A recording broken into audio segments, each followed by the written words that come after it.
Hello and welcome through the Stretford Lens. Let's get on with the video.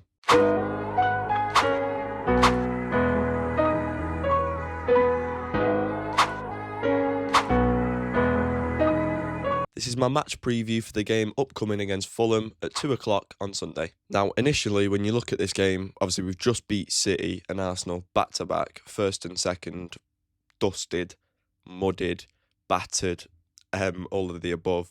And then you look at a Fulham when we're at home and you go, that's a banana skin. Do you know what I mean? That's the type of thing that we would do. If we could beat first and second and then lose to Fulham at home, it's a potential banana skin. I would definitely say that. And just looking at the team's form, really, obviously we had 3 draws in a row and then Carrick came in and we had the 2 wins back to back. Fulham in the past 5 games, 2 draws, 1 win versus Chelsea, which was very impressive. They lost to Leeds away, so Leeds were at home, which that's not an easy game. We drew there. And then they beat Brighton 2-1 at home. They're in decent form. They're definitely climbing the ranks. So you got your players like Harry Wilson in brilliant form. I think that, Chukwueze, fantastic player. You got Kevin as well, Raul Jimenez. There's a lot of very good Fulham players.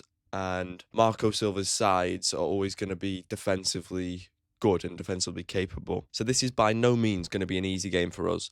We've got to pull out the same type of performances that we have done the past 2 weeks under Carrick. It's got to be that same vein, that same energy, that same positivity at home. Obviously, the big news coming out of Manchester United this week has been Dorgu's injury, really. I think he injured his hamstring and he's going to be out for quite a bit of time, quite an extended period of time, which I'm absolutely gutted for him because he was playing the best that he's ever played, definitely at Man United, and that's when you get your fucking big injury. We did not want that.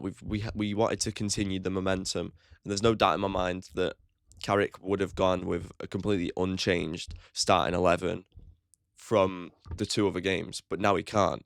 That choice has been taken away because his star left winger in Dorgu is now injured, and that is a big loss. That is a big loss. But then that does also open up the other options, really, in the likes of Sheshko, Cunha starting a game, Mount starting a game, and they are all good players. And we yet to see those players, other than Cunha and Mount in the derby, sort of shine for Carrick just yet. He's gone with the same Brian, Ahmad, Dorgu. But now we can see a bit of variation and see how much his impact is spread through the entire team. People that are coming into the starting 11, if they also start performing so much better than they were before, that shows the impact that it's had on the whole team, not just the starting 11 from the past 2 games. Do you know what I mean? So in a sense, I'm excited for that.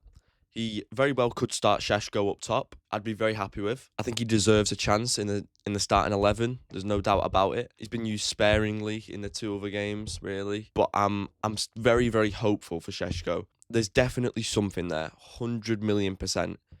But I can also see him sticking with Brian and Burmo up top for this game. I can see the back 4, obviously the goalkeeper, and the midfield being the exact same. The only change will be one that's been forced with Dorgu's injury. And maybe he's just going to stick Cunha left wing. That could be like the only change. Stick Cunha left wing, Ahmad on the right, Bruno through the middle, and then Brian up top. That definitely does make sense.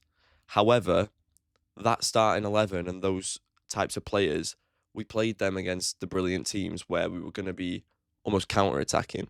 With Fulham, we're going to be the ones having to break them down more so.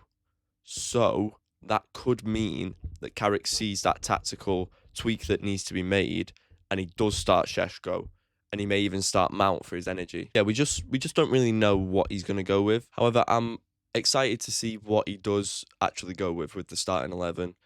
I used to dread the starting 11 lineup notification to come out. Didn't even want to fucking look at my phone because this is talk about Amarin, by the way. He was just picking the same shite, same thing that wasn't working again and again and again. And now I'm actually excited to see it because he's playing Mainu, he's playing Casemiro, he's got Casemiro playing well. Everyone is just on form right now because the shackles are off. And going into this game, I'm excited to see us play. However, I'm also apprehensive because Fulham are no mugs. I don't think anyone in the Premier League are mugs, to be honest. I think that we can and should beat Fulham. However, if they have a performance of a lifetime, Harry Wilson's on form, their best players are on form, it could be a close game. But yeah, it just feels good to go into a game with, I'm not dreading it. I'm not like, oh, fuck, I've got to watch my team again. After watching every other team play brilliant football and actually playing 1-2s and all that type of thing, the basic stuff, and then we would do whatever catastrophic stuff we did on the weekend. I don't have that. I feel happy and I'm enjoying watching my team. I think a lot of United fans are in that same position as me right now. There's a lot of positivity around the club. And as I'm filming this, Patrick Dorgu has just been named Player of the Month for January. And I said in my reaction video to the Arsenal one that he would have been my pick for it. I did pick him and he got it. He absolutely deserves that. And I wish him the best. I hope he comes back fit, strong, healthy, and the injury is not too much of a worry. So having said all that, my score prediction for this game is I'm gonna go 3-1 to Manchester United. That's my shout. 3-1 to Manchester United. I reckon we get a penalty. Bruno scores a penalty. I reckon Brian will get one. And I reckon I'm going to go with Šeško. Even if he doesn't start, I can see him coming on and making an impact, because Fulham are going to be pressing for that goal with what I'm predicting. It's going to be 2-1. And then he's going to kill it. He's going to kill it, I reckon. And I do really hope he gets that goal to bring his confidence back up. But yeah, my score prediction is 3-1 to Manchester United at home. And depending on the performance, of course, I'll be very happy with that. Very, very happy with that. Please leave your score predictions in the comments, Reds, and I'll have a look through them if there's any there. But yeah, I'm thinking very positively about this game against Fulham. I can see the crowd being up for it, and I can see it almost continuing in the same vein that Ollie, when he came into the club as caretaker manager, that did, where we were playing like your Huddersfields and your Bournemouths, and we were beating them like 3-1, 4-1 at home. I can see it being that type of performance, if not better. So I'm actually looking forward to it, which it's just a relief. Because we've been struggling for more than that, because Ten Hag was shocking towards the end. We've been struggling for so long, so we're so appreciative of what Carrick's done already. And because of the players that we've got, we know we shouldn't have been down where we were last season and this season. The players that we've got, as soon as we start to book our ideas up, everyone instantly goes, oh shit, we should always be a force. We will always have good players with us. So as soon as we book our ideas up, which we have done the past 2 weeks, everyone goes, fuck. Makes everyone look over their shoulders, and not in fear, but like, right, we need to be careful here, because we can be so dangerous. We can be so dangerous, and we always should be. Going into this game, I want to see a home team performance.